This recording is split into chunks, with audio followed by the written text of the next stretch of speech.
February 1745, a masked ball at Versailles. Every noblewoman in that room is competing for the same thing, the king's attention. Louis XV, the most powerful man in Europe, is also its most bored. He has had dozens of mistresses, beautiful women, aristocratic women, women with ancient bloodlines and perfect manners. None of them held him longer than a season. He doesn't need another mistress. He needs something no one at Versailles has thought to offer him. One woman in that room understands this. She is not a noblewoman.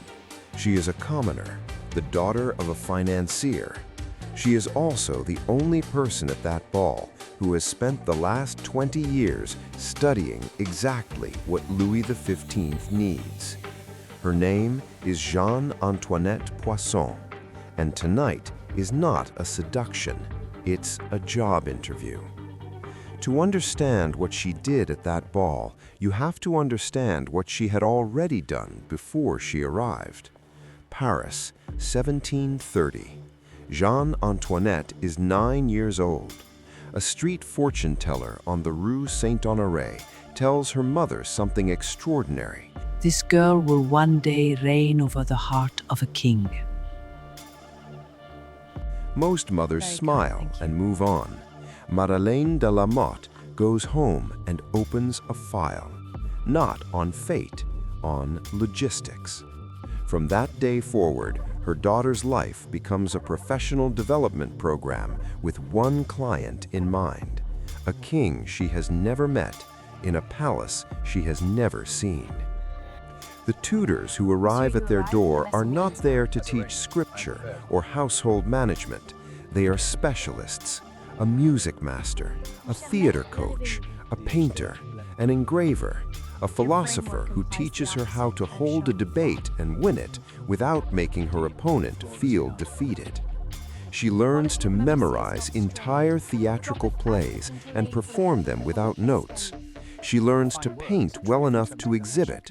She learns to read a room the way a general reads a battlefield. Who needs flattery? Who needs challenge? Who needs to be ignored to feel important? She is not being raised for marriage. She is being trained for a specific vacancy she has identified at the highest level of the French state. Every woman at Versailles offers the king beauty. I intend to offer him something he cannot find anywhere else, a reason to stay interested. By 18, she is the most accomplished woman in her circle. She marries a wealthy man who adores her, hosts a Paris salon where Voltaire is a regular guest, and waits. Not passively, she is studying, reading reports on the king's habits, his melancholy, his restless appetite for novelty. She is conducting research on her future employer. When the invitation to the Versailles masked ball arrives in February 1445, she doesn't rush. She spends weeks preparing. Her costume, Diana the Huntress, is chosen with precision, the goddess of the chase, not the prey. Subscribe, because what she deploys inside that palace is not charm. It's a 20-year business plan, finally going live. By June 1745, 4 months after the masked ball, she had the position. Marquise de Pompadour, Maîtresse en titre, official royal mistress. An apartment at Versailles, directly above the king's, connected by a private staircase. The court received the news like a slap. Ancient noble families who had spent generations earning their proximity to the crown now watched a fishmonger's daughter outrank them by royal decree. She noted their fury, filed it away, and got to work. Her first act was not romantic, it was operational. She gutted her apartments and rebuilt them as a workspace, not a bedroom, a salon, a carefully engineered environment designed to solve one specific problem, Louis XV's chronic, crippling boredom. She filled the rooms with original art she had commissioned, music she performed herself, a private theater where she wrote, directed, and starred in productions for an audience of one. She invited the philosophers, architects, and artists she had been cultivating for years in her Paris salon. She made her apartments the most intellectually stimulating space in France. The king came every evening, then every afternoon, then for breakfast. The courtiers who had sneered at her bloodline began requesting invitations, not to flatter her, but because her rooms were where the king was, and where the king was, decisions were made. She had correctly identified that in an absolute monarchy, controlling the sovereign's private hours meant controlling the sovereign. She hadn't taken a position at court. She had created one that hadn't existed before. Her profession was not seduction. It was the daily, disciplined manufacture of an experience no one else in France could provide. Genuine relief from the weight of being Louis XV. The court gives him ceremony. His ministers give him problems. I give him an evening where he forgets he is a king. That is worth more than any title they could offer me. Within a year, no minister sought an audience without first gauging her mood. No architect submitted a proposal without her prior approval. No appointment was confirmed without passing through her staircase. She wasn't the king's mistress. She was the most important unelected official in France. Subscribe, because around 1750, the one thing she couldn't professionally manage arrived anyway, and how she handled it is the masterstroke. 1750, 5 years into the position, the physical relationship with the king is ending. Her body was failing her. Tuberculosis, late nights, the relentless demand to be perpetually brilliant and available, the occupational hazards of a profession that had no job description because no one had ever held it before. And Louis, a man whose appetite for novelty was essentially a medical condition, was beginning to look at younger faces. Every mistress before her had reached this moment. Every one of them had lost. She didn't lose, because she had already anticipated this exact problem years before it arrived. She had studied every woman who had held the king's attention before her. She had noted precisely where each one failed. They had all made the same mistake. They had treated the position as a romantic relationship, personal, emotional, replaceable. She had never made that mistake. They were his mistresses. I am his infrastructure. You can replace a mistress in a week. You cannot replace the person who knows how to run the operation. She restructured. The Parc aux Sèvres, a discreet house near Versailles, became a managed facility for the king's simpler appetites. She selected the women herself, vetted them for one specific quality. They had to be uncomplicated, beautiful enough to satisfy, unremarkable enough to forget. She was not stepping aside. She was subcontracting the one part of her role she could no longer fill, while retaining everything that actually mattered. It was the most coldly professional move in the history of the French court. And it worked, because she understood something fundamental about her position. The physical relationship had never been the source of my power. It had been the entry point.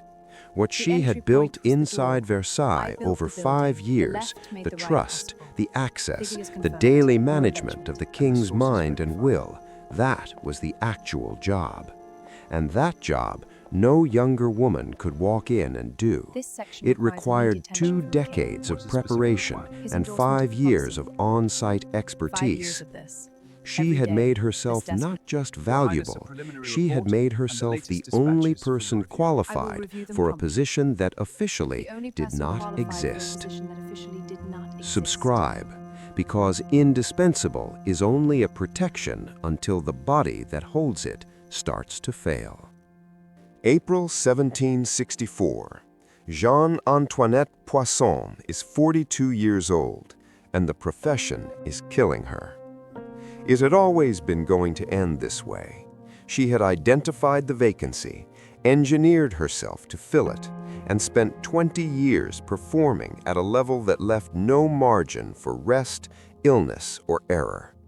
The job demanded her complete, undivided self, her charm, her intellect, her taste, her energy, her health. It had taken all of it. Now there was nothing left to give. She conducted business from her sickbed because she had never built a succession plan. How could she? The position had no official existence. There was no ministry to hand over, no deputy to promote, no document that described what she actually did. She had invented the role entirely around her own specific capabilities. It could not be transferred. It could only end. On April 15, she asked to be moved to her Versailles apartments. Palace protocol forbade it. Commoners did not die at Versailles. Louis overrode the rule. It was, quietly, his acknowledgement of everything her title had never said. She died that evening.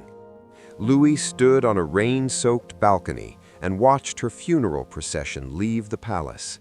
Protocol prevented him from going down. He stood alone until she disappeared. I built something here that has no name and no replacement. When I go, they'll not look for what I was. They will not know what to look for. That is the flaw I could never fix. The court's response was immediate and predictable. The position she had held was not acknowledged, it was prosecuted. The ministers who had routed decisions through her salon now claimed she had corrupted the process. The war she had opposed was blamed on her. The debt she had not created was charged to her account. The system performed its standard protocol: find the single point of failure, assign it a face, and bury the complexity. Her work outlasted her reputation by centuries. The encyclopedia still circulated. The Place de la Concorde still stood. The Sèvres factory still ran. The system she had kept functional continued on the momentum she had built, until it didn't. The profession died with its only practitioner. The vacancy she had filled was never advertised again. Jeanne-Antoinette Poisson looked at the most powerful court in Europe and saw something no one else had seen: a vacancy, a position of enormous influence that existed but had no name, no precedent, and no applicant. She spent 20 years qualifying for it, 20 more filling it. She shaped France's art, architecture, philosophy, and politics without a single law that recognized her right to do any of it. She didn't seduce her way to power. She outworked, outthought, and outmaneuvered every titled, bloodlined, palace-born rival she had. And she did it as a commoner, in a system built specifically to keep commoners out. When she died, the system erased her name and kept her work. The past never apologized.